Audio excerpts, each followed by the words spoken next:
A passagem de hoje é 2 Samuel 12, versículos 26 a 31. Vamos ler juntos. Entretanto, pelejou Joabe contra Rabá, dos filhos de Amon, e tomou a cidade real. Então mandou Joabe mensageiros a Davi e disse: Pelejei contra Rabá, e também tomei a cidade das águas. Ajunta, pois, agora o resto do povo, e cerca a cidade, e toma-a, para que, tomando eu a cidade, não se aclame sobre ela o meu nome. Então, ajuntou Davi a todo o povo, e marchou para Rabá, e pelejou contra ela, e a tomou. E tirou a coroa da cabeça do seu rei, cujo peso era de 1 talento de ouro, e havia nela pedras preciosas, e foi posta sobre a cabeça de Davi. E da cidade levou muito grande despojo. E trazendo o povo que havia nela, o pôs às serras, e às talhadeiras de ferro, e aos machados de ferro, e os fez passar por forno de tijolos. E assim fez a todas as cidades dos filhos de Amon. E voltou Davi e todo o povo para Jerusalém. Amém. Que a graça e a paz de Deus desçam sobre os corações de todos os santos que vieram aqui hoje, bem como sobre as vossas famílias. Eu abençoo-vos em nome do Senhor. O texto de hoje registra a cena em que Davi conquista Rabá, a capital de Amon. O início da guerra de hoje começa no capítulo 10 de 2 Samuel. Vejamos 2 Samuel 10. O rei amonita Naás morreu. Para lamentar a sua morte, Davi enviou mensageiros. No entanto, Hanum, filho do rei amonita Naás, pensou que os mensageiros enviados por Davi eram espiões. Chamou-os, rapou-lhes metade da barba, envergonhou-os e mandou-os de volta. A história que aconteceu durante a guerra com Aram, que começou por causa disto, desde o capítulo 10 até o versículo 20 do capítulo 12 que vimos ontem, é a história de Davi e Batseba. Davi não foi para a guerra com Aram, mas ficou no palácio e pecou diante de Deus. E na guerra com Aram, enviou Urias para a linha de frente da batalha e fê-lo morrer em batalha. Essa é a história. A história da guerra continua, e esta é a história de hoje. A guerra está agora a chegar ao fim, sob o comando do general Joabe. Esta capital amonita, Rabá, é o antigo nome da atual capital da Jordânia, Amã. Era um importante ponto estratégico localizado na margem superior leste do rio Jordão. A cidade era uma fortaleza natural, dividida numa cidade interior e numa cidade exterior em torno do rio. Joabe já tinha conquistado a cidade exterior, e tendo atravessado o rio, cercou a cidade interior, que estava prestes a cair. Num estado em que parecia que cairia apenas com um toque, Joabe chama Davi. Joabe envia mensageiros e transmite a mensagem como nos versículos 27 e 28. Vamos ler juntos os versículos 27 e 28. Então, mandou Joabe mensageiros a Davi e disse: Pelejei contra Rabá, e também tomei a cidade das águas. Ajunta, pois, agora o resto do povo, e cerca a cidade, e toma-a, para que, tomando eu a cidade, não se aclame sobre ela o meu nome. Amém. Joabe já preparou tudo para o final da guerra. No entanto, se ele mesmo conquistasse a cidade, o seu nome seria exaltado. Nessa situação, para dar o crédito final a Davi, enviou uma mensagem dizendo: Por favor, ó rei, venha e lute a última batalha. Então Davi reuniu o exército e marchou para Rabá. A distância de Jerusalém a Rabá era de apenas 65 a 70 quilômetros, uma distância curta.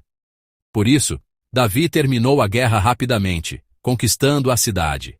Tendo conquistado Rabá, a capital de Amon, Davi tomou a coroa do rei de Amon.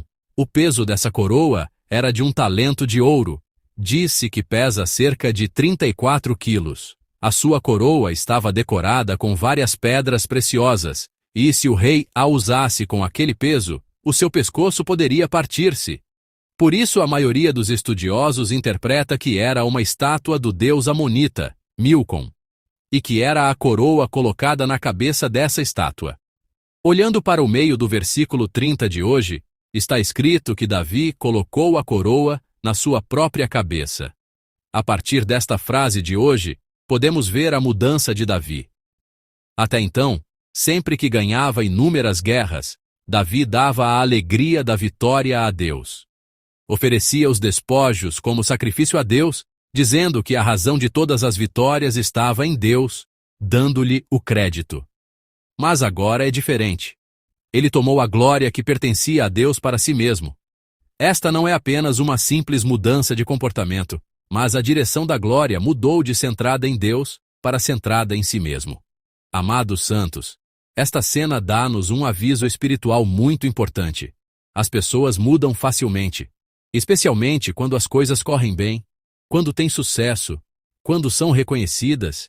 É muito fácil colocarem-se no lugar de Deus. Embora tenha sido Deus quem fez tudo, é muito fácil dizer: sim, eu trabalhei muito, eu fiz bem. Eu fiz algumas coisas, colocando o nosso nome nesse lugar de glória. Nós também somos assim. Vivendo pelos padrões do mundo, há uma tentação constante de colocar o meu nome e a minha glória no lugar que devia ser a glória de Deus. Acho que a área onde isso acontece com mais facilidade talvez sejam os filhos. Os filhos que Deus me deu foram confiados a mim, delegados por Deus, mas às vezes tratamo-los como nossa propriedade, como se tivéssemos de anunciar algo a eles, como se fossem a nossa glória, como se o facto de crescerem bem se devesse à nossa boa orientação, e consideramos o sucesso deles como a nossa glória. Mas uma vida vivida para a própria glória, Deus não se agrada, porque isso vai contra o propósito para o qual Deus nos criou. Quando Davi se colocou no centro dessa glória, as suas ações seguintes estiveram ligadas a isso. Vamos ler 2 Samuel 12, 30 e 31 juntos. E tirou a coroa da cabeça do seu rei, cujo peso era de 1 talento de ouro, e havia nela pedras preciosas, e foi posta sobre a cabeça de Davi. E da cidade levou muito grande despojo. E, trazendo o povo que havia nela, o pôs às serras, e às talhadeiras de ferro, e aos machados de ferro, e os fez passar por forno de tijolos, e assim fez a todas as cidades dos filhos de Amon. E voltou Davi e todo o povo para Jerusalém. Amém.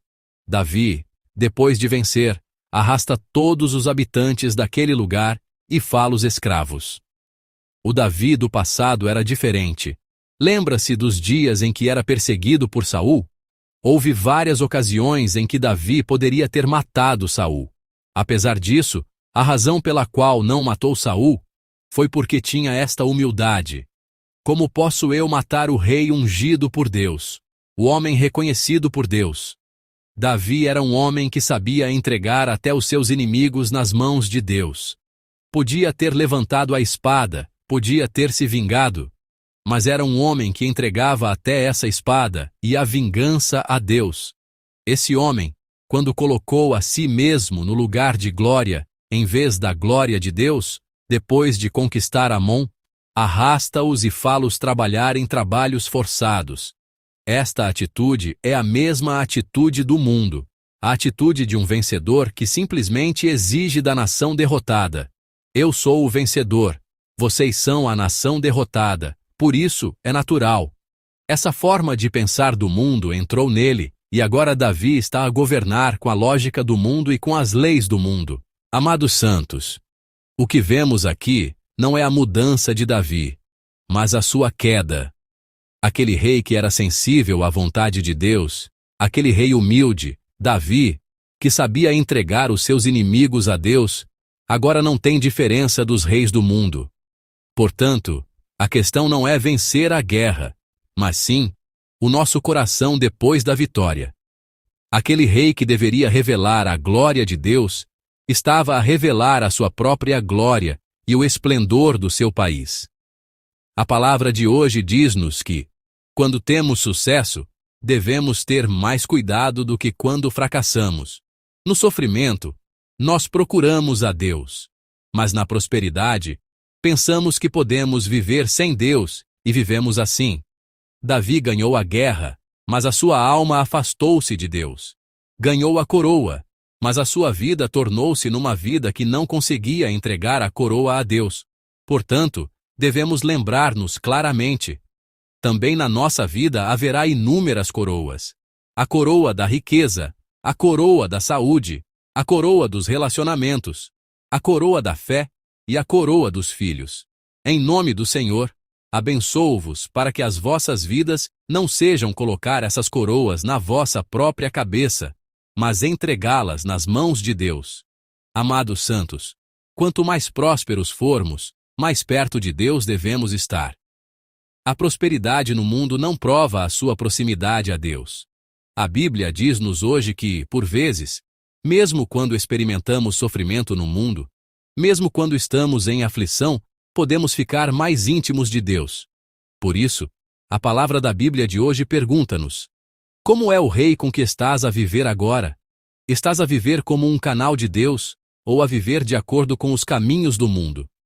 Deixe-me concluir a mensagem de hoje. Davi obteve a vitória na guerra. Mas nesse momento, o rei da aliança e o rei da paz ungidos por Deus desapareceram, e ele subiu ao trono como um rei mundano. Mas nós devemos ser diferentes. Uma vida não que usa uma coroa, mas uma vida que entrega a coroa a Deus. Uma vida que reconhece a Deus, mesmo no meio do sofrimento através da sua glória. Eu vos abençoo em nome do Senhor. Que hoje seja um dia abençoado, não exaltando o vosso nome, mas o nome de Deus, não revelando a vossa glória, mas a glória de Deus. Amém.